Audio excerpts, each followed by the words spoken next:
Assalamualaikum warahmatullahi wabarakatuh. Alhamdulillah. Alhamdulillahilladzi hadana lihadza wa ma kunna linahtadiya laula an hadanallah. Asyhadu an la ilaha illallah wahdahu la syarikalah wa asyhadu anna sayyidana wa maulana Muhammadan abduhu wa rasuluhu la nabiyya ba'da.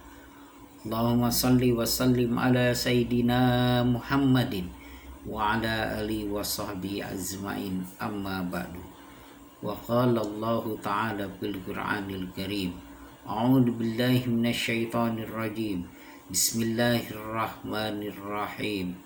Wa la nabluwannakum bi syai'in minal khawfi wal zu' wan naqsin minal amwali wal anfus was thamarat wa batsiris sabirin alladzina idza asabatkum musibah qulu inna lillahi wa inna ilaihi raji'un. Hadirin jamaah yang dimuliakan oleh Allah Subhanahu wa taala. Marilah kita sama-sama panjatkan puji dan syukur kehadirat Allah. Alhamdulillah. Malam hari ini kita masih diberikan kekuatan oleh Allah.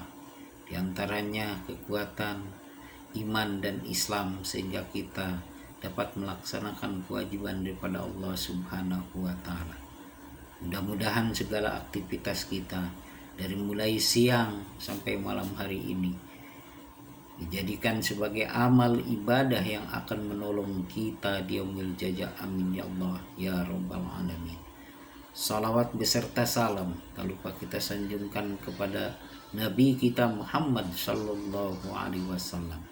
Hadirin jamaah yang dimuliakan oleh Allah Subhanahu wa taala. Ada 4 kelompok manusia dalam mensikapi setiap musibah dan cobaan hidupnya di dunia.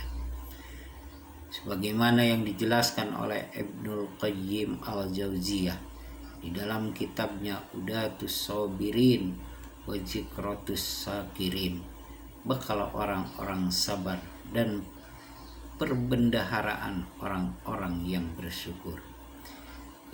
Keempat kelompok itu adalah yang pertama, kelompok orang-orang yang lemah, yaitu orang-orang yang selalu berkeluh kesah terhadap setiap keadaan. Dia selalu mengadu, namun bukan kepada Allah tempat mengadu, melainkan kepada sesama manusia.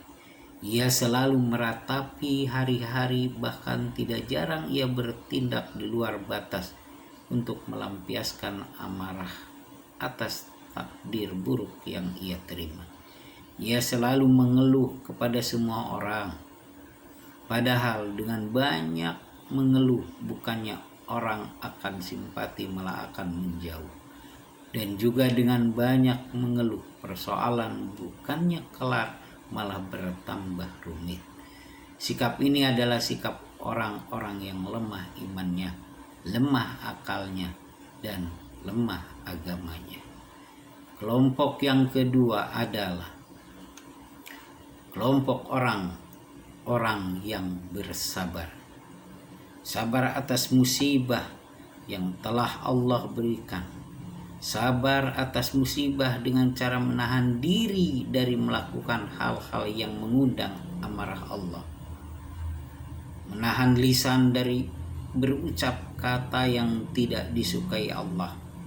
Mencegah perbuatan dari perkara yang dimurkai Allah Subhanahu wa taala. Orang yang sabar dalam menghadapi musibah senantiasa berdoa agar Allah menyingkirkan dan meringankan musibah yang menimpanya, dan berharap pahala yang ada padanya. Di saat yang sama ia mengambil sebab dan upaya agar musibah itu berlalu darinya. Dari Abdurrahman bin Abu Layla dari Suhaib berkata, Rasulullah sallallahu alaihi wasallam bersabda, azabal li amril mu'minin inna amra kulluhu lahu khairun wa laysa dzalika li ahadin illa lil mu'minin in asabatu syarrun syakuran fakana khairan lahu wa in asabatu darran sabara fakana khairan lahu. Sesungguhnya menakjubkan urusan seorang mukmin, semua urusannya adalah baik baginya. Hal ini tidak didapatkan kecuali pada diri seorang mukmin. Apabila mendapatkan kesenangan, dia bersyukur, maka yang demikian itu merupakan kebaikan baginya. Sebaliknya, apabila ditimpa kesusahan, dia pun bersabar, maka yang demikian itu merupakan kebaikan baginya. Hadis riwayat Muslim. Setiap mukmin akan selalu mendapatkan ujian, dan Allah tidak akan memberi beban kecuali sesuai dengan kemampuannya. Dalam Al-Quran Allah telah menjelaskan, la yukallifullahu nafsan illa wus'aha. Tidaklah Allah membebani seseorang kecuali sebatas kemampuannya. Quran surat Al-Baqarah ayat 286. Ketiga, kelompok orang-orang yang ridho, yaitu mereka yang berlapang dada ketika musibah menimpanya. Orang yang ridho atas musibah sangat menyadari bahwa semua yang terjadi atas kehendak Allah baginya. Ketika ditimpa musibah, seolah-olah dia tidak merasa mendapatkan musibah. Derajat ridho atas musibah tentu lebih tinggi tingkatannya dari sikap sabar. Yang keempat adalah kelompok orang-orang yang bersyukur. Aneh kedengarannya, ditimpa musibah kok malah bersyukur, ditimpa musibah kok malah berterima kasih. Ya memang demikian keadaannya kelompok keempat ini. Baginya musibah adalah sesuatu yang mengasihkan. Dia seakan menikmati memadu kasih dengan Tuhannya di saat tertimpa musibah yang bagaimanapun bentuknya. Malah kalau bisa dia berharap agar musibah itu tidak lekas hilang darinya. Yang menempati derajat ini adalah para nabi dan rasul, wali-wali Allah, orang-orang yang memiliki keimanan dan ketakwaan yang mendalam, seperti yang pernah dalam kisah Abu Kilabah Al-Jarmi, seorang tabi'in yang diuji Allah Subhanahu wa ta'ala dengan penderitaan yang luar biasa. Buntung kedua tangan dan kakinya, buta matanya, hampir tidak berfungsi pendengarannya.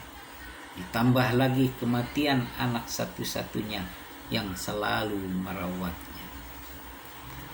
Dan ingatlah ketika Tuhanmu sekali-kali memaklumkan, sungguh apabila kamu telah bersyukur, pasti akan aku tambah nikmat kepadamu.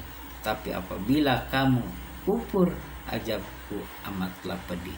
La in syakartum la azidannakum wa la in kafartum inna adzabi lasadid. Kurang lebihnya mohon maaf, yang benarnya dari Allah. Akhiran aqulu lakum assalamualaikum warahmatullahi wabarakatuh.